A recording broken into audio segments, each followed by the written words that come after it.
देखिए, हमारा उद्देश्य और लक्ष्य है सेवा करना। अब उनको नाराज़गी है कि नहीं है पता नहीं, लेकिन वो जिस तरह से बयानबाजी कर रहे हैं बहुत अशोभनीय है। हम लोगों ने इस तरह उनका सम्मान किया, लेकिन वो आके एक भरी मंच पे ये बोलते हैं कि गुंडा है, माफिया है, माओवादी है और क्या साइबेरियन पक्षी है।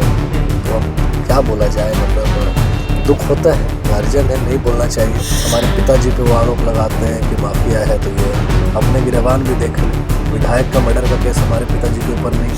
अब हमारे तरफ से, अब पता नहीं है पिताजी उनसे क्या रिश्ता रखें नहीं रखें, लेकिन जीवन में हमारे तरफ से उनके लिए अब कोई सहानुभूति और रिश्ता नहीं। आप खुद भी दे दीजिए, अपनी वाइफ अगर आपके सांसद है तो आप क्यों चुनाव लड़े, दे दीजिए इस्तीफा। विपक्ष के लोगों को कुछ कहना ही नहीं, या तो अपने ही टांग खींचने में लगे हुए हैं, अपने तो अपने घर के ही लोग टांग खींचने में लगे हुए हैं। ये कहलगांव सीट के लिए तेजस्वी यादव जी ने 12 जगह कैंडिडेट उतार दिया। आप सोचिए हमें किस दर्जे पे वो मानते हो हमारे तेजस्वी। ये साबित करके दिखाएंगे कि लोगों ने हमें नेता नहीं, जिस तरह से बेटा माना है उस बेटा बनकर हम वो फर्ज निभाएंगे। नमस्कार, आप लाइव सिटीज देख रहे हैं। आपके साथ मैं हूं वसीम खान। देखिए, इस वक्त हम कहलगांव विधानसभा क्षेत्र में हैं, ग्राउंड जीरो पर हैं और हमारे साथ इस वक्त हैं आरजेडी के तेज तर्रार प्रत्याशी, देखिए रजनीश यादव। चुनाव से पहले भी इनका डंका बज रहा था, ग्राउंड जीरो पर खूब पसीना बहा रहे थे और तेजस्वी यादव के बेहद ही करीबी, यूं कहें कि तेजस्वी यादव इन्हें अपना छोटा भाई मानते हैं। अब चुनावी मैदान में उतारा है, खूब पसीना बहाना पड़ रहा है रजनीश यादव जी। एकदम, ये तो काम है हम लोगों का। अभी नहीं, हमारा तो ये काम निरंतर जारी ही रहता है, चाहे चुनाव रहे चाहे ना रहे। जी। राजनीति में आना आपने उचित क्यों समझा? पिताजी हैं इसलिए या नहीं, फिर नहीं, नहीं। खुद भी एक उद्देश्य है समाज सेवा का? एक दो चीज हम क्लियर करते हैं। लोग एक मतलब जो विपक्ष के लोग हैं उनका एक थोड़ा मोड़ा नारा रहता है कि राजा का बेटा ही राजा क्यों बनेगा। जी। तो देखिए, हम क्लियर कर देते हैं, अगर राजा का बेटा को राजा ही बनना रहता तो हम आराम से 10 साल पिताजी के रिटायरमेंट का इंतजार करते और बना बनाया उनके खेत में हम उपज करके खाना खा सकते थे। लेकिन हमने नया क्षेत्र चुना, हमने नहीं चुना, पार्टी की तरफ से आदेश निर्देश आया। और जहाँ तक की बात है मतलब समाज सेवा का, तो राजनीति में आने से पहले, MBA करने से पहले हम 2 साल UPSC का तैयारी किए थे। अच्छा। और UPSC का तैयारी मेरा इसलिए भी मतलब एक सपना जो जीवन का मेरा था वो था कि हम UPSC का पढ़ाई करें और क्लियर करें। लेकिन तैयारी जब 2 साल किए नहीं हो पाया, उसके बाद बीच में कोरोना आ गया, घर आना हुआ हमारा। फिर घर आने के बाद पापा का हमने बहुत हेल्प किया उस चीज़ में, जब मजदूर बाहर फंसे थे। तो क्षेत्र का संबंधित होता ही है कि हम यहाँ फंसे हैं, यहाँ से मंगवाना है, वहाँ से मंगवाना है। तो जब हमने मदद किया पिताजी को तो धीरे धीरे काम इसमें मन लगने लगा। तो पापा का, घर वालों का कहना था कि भाई पढ़ाई कंप्लीट कर लो, उसके बाद तुम्हारा जो इच्छा है करना। हम MBA करने बाहर चले गए। जब बाहर से 2 साल MBA करने के बाद 1.5 साल के बाद हम वापस घर आए। जॉब मेरा लग गया था, तो उसी चीज़ का मतलब एक अप्रूवल के लिए हम अपने पेरेंट्स के पास आए थे वापस। तो पापा का कहना हुआ, दादाजी का भी कहना हुआ कि अब हम लोग का भी एज हो रहा है।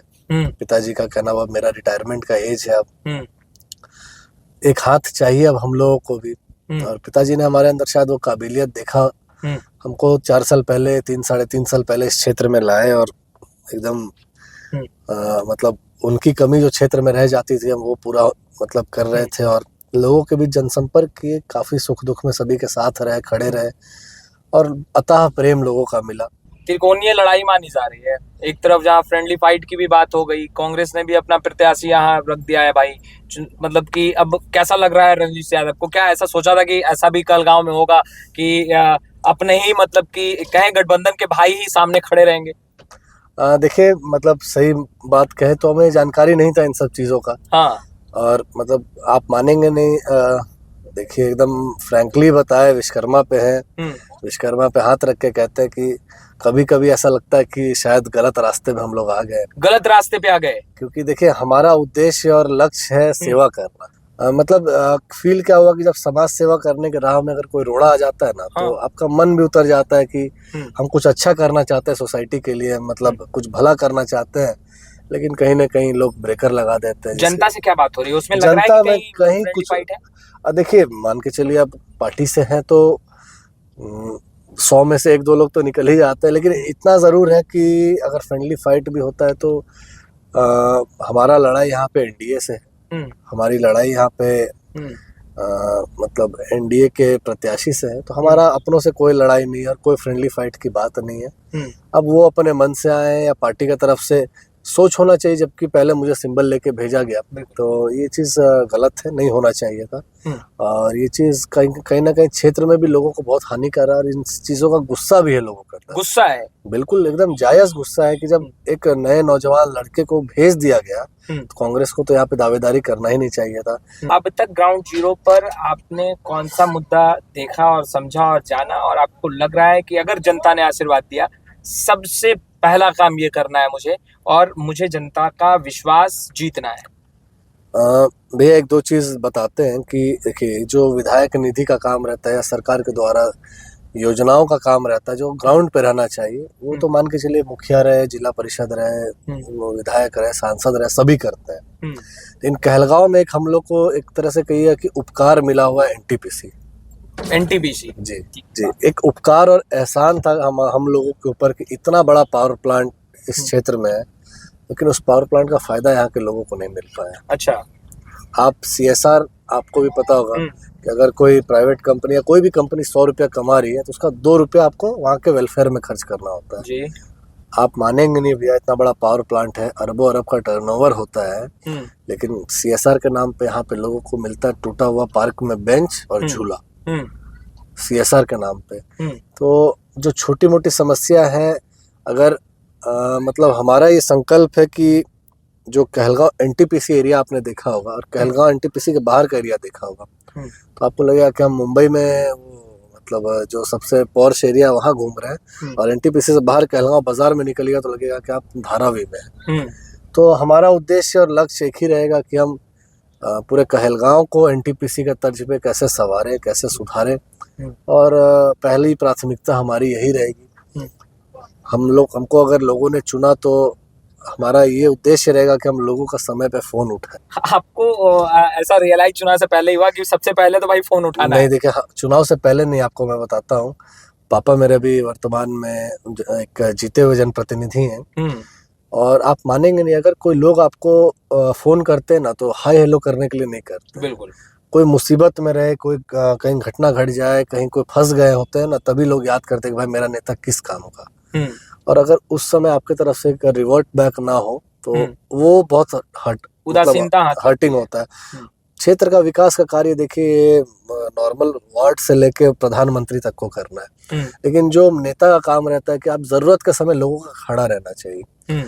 हमने ये पिताजी से सीखा। आप मानेंगे नहीं, पापा मंत्री हैं, और कैपिटल सिटी से पापा का क्षेत्र सबसे ज्यादा दूर है, गोड्डा और साहेबगंज, ये दूरी सबसे ज्यादा है, लेकिन आप मानेंगे नहीं, उसको एक नॉर्मल पापा बना दिए उस रास्ते को। मतलब रात बेरात फोन आता है कि सर मंत्री जी ये प्रॉब्लम हो रहा है, तो मतलब रात में 4 घंटा 6 घंटा ट्रैवल करके गाड़ी से बाय रोड वो क्षेत्र आ जाते हैं। तो ये हमने सीखा है पिताजी से, और इतने कम उम्र में अगर इतना तजुर्बा लेके हम लोगों के बीच जनसंपर्क कर रहे हैं, एक मतलब हमने एक हम डिस्क्लोज नहीं करना चाहते, हमारे एक बहुत ही क्लोज पिताजी के मित्र हैं, IAS हैं, और मेरे गार्जियन भी हैं, बहुत ही मुझे मेंटली सहयोग करते हैं। उनका वो हमको एक चीज़ शुरुआत में समझाए थे, जब हम चुनाव लड़ने के लिए तैयार नहीं थे, हमने कहा कि हम चुनाव लड़ने के लिए तैयार नहीं थे, क्योंकि समाज सेवा करने का माध्यम चुनाव लड़ना ही नहीं होता, आप ऐसे भी कर सकते हो। बिल्कुल। तो वो कहे थे मुझे कि रजनीश, तुम मेहनती हो, ईमानदार हो, तुम करो, जीवन में कभी अपने ऊपर नेपो किड का वो दर्जा मत लेना, वो कलंक मत लगने देना कि तुम पिताजी मंत्री हैं तो हम AC में सोए हुए हैं, जनता आएगा पैर दबाएगा, पैर दबाते दबाते तुम काम करोगे, मोबाइल उठाओगे कि नहीं उठाओगे। मेहनत करो, लोगों के बीच जाओ, लोगों का समस्या सुनो। 100 में 100 काम तुम नहीं कर सकते हो, लेकिन 100 में 20 कर दोगे तो तुम्हारा नाम रहेगा। एक प्रश्न तो अभी आप पे उठता है, और कई पॉलिटिकल राजनीति जो विपक्ष में वो कहते हैं बाहरी है, रजनीश यादव तो बाहरी है। भैया देखिए, कोई मतलब पॉलिटिकल लोग नहीं उठाते, ये उठाते कुछ अपने ही लोग हैं। देखिए बाहरी भीतरी क्या होता है, इसी क्षेत्र के लाल हैं ना राजेश वर्मा जी, खगड़िया जाके लोगों ने सांसद बना दिया। इसी क्षेत्र के लाल हैं निशिकांत दुबे जी, गोड्डा जाके सांसद बना दिया। गुजरात के रहने वाले मोदी जी बनारस आके सांसद बन के प्रधानमंत्री बनते हैं। इसी क्षेत्र के लाल, मतलब सॉरी, किशनगंज के लाल थे शहनवाज हुसैन जी, भागलपुर के सांसद बने। देखिए आप ये कोई टॉपिक नहीं है। अब विपक्ष के पास कोई मुद्दा नहीं रहेगा तो कुछ ना कुछ तो लाना ही है। आपने कहलगांव को अपना परिवार मान लिया है? देखिए जब हमारे नेता ने कहा है कि बेटा बन के सेवा करेंगे तो हम बेटा बन के मतलब हमने तो पहले भी कहा था चुनाव लड़े चाहे नहीं लड़े, और आगे आने वाले समय में हो सकता है चुनाव जीते या हारे, दो ही चीज होगा। लेकिन हम ये साबित करके दिखाएंगे कि लोगों ने हमें नेता नहीं जिस तरह से बेटा माना है उस बेटा बन के हम वो फर्ज निभाएंगे।